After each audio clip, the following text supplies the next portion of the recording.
Your men are brave, but they had to use our military. What about West? If you didn't have our military equipment, if you didn't have our military equipment, this war would have been over in 2 weeks. अमेरिकी राष्ट्रपति Donald Trump और Ukraine के राष्ट्रपति Volodymyr Zelensky के बीच शुक्रवार को white house के Oval office में हुई मुलाकात तीखी बहस में तब्दील हो गई।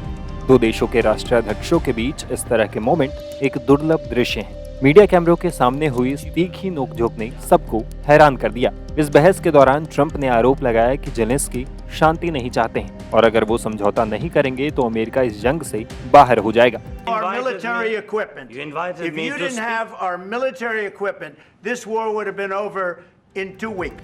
ट्रंप ने ये भी दावा किया कि यूक्रेन रूस के साथ जंग में जीत हासिल नहीं कर सकता है। ट्रंप ने जेलेंस्की पर अमेरिका और अमेरिकी लोगों का अनादर करने का भी आरोप लगाया। वहीं जेलेंस्की ने कहा कि हम गारंटी के साथ युद्ध विराम चाहते हैं। दरअसल जेलेंस्की मिनरल डील के लिए अमेरिका पहुंचे थे, लेकिन बात बिगड़ जाने से डील भी नहीं हो पाई।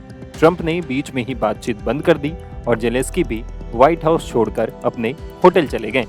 व्हाइट हाउस ने बताया कि जेलेंस्की को जाने के लिए कहा गया था।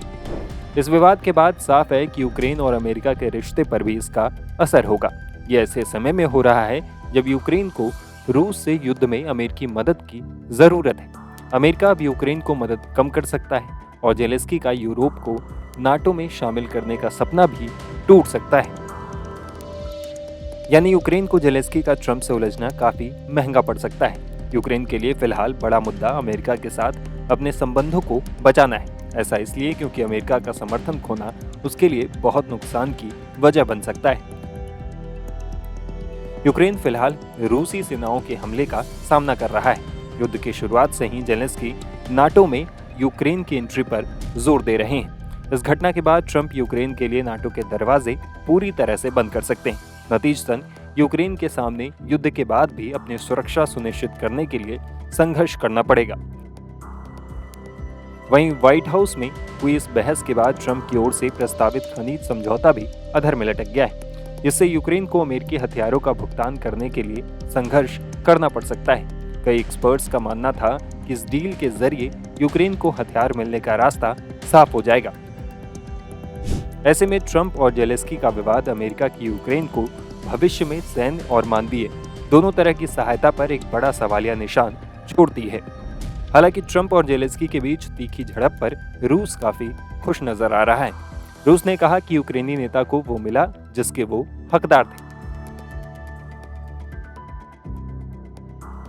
पूर्व रूसी राष्ट्रपति दिमित्री मेदवेदेव ने कहा कि जेलेंस्की को एक जोरदार तमाचा मिला है। रूस के सिक्योरिटी काउंसिल के उपाध्यक्ष मेदवेदेव ने टेलीग्राम पर पोस्ट किया।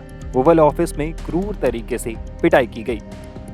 रूसी विदेश मंत्रालय की प्रवक्ता मारिया जखारोव ने कहा कि यह चमत्कार था कि ट्रंप और वेंस ने बहस के दौरान जेलेंस्की पर हमला करने से खुद को रोक लिया, जिसे दुनिया भर के समाचार चैनलों पर प्रसारित किया गया। उन्होंने कहा कि जेलेंस्की उसी हाथ को काट रहे थे जिसने उन्हें खिलाया था। वहीं दूसरी तरफ इस विवाद के बाद जेलेंस्की को यूरोप का खुला समर्थन मिल रहा है।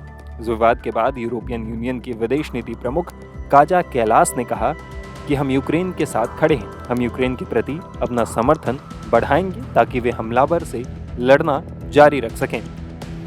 इटली की प्रधानमंत्री जॉर्जिया मेलोनी और दूसरे यूरोपीय नेताओं ने कहा कि वो जेलेंस्की का समर्थन करना जारी रखेंगे।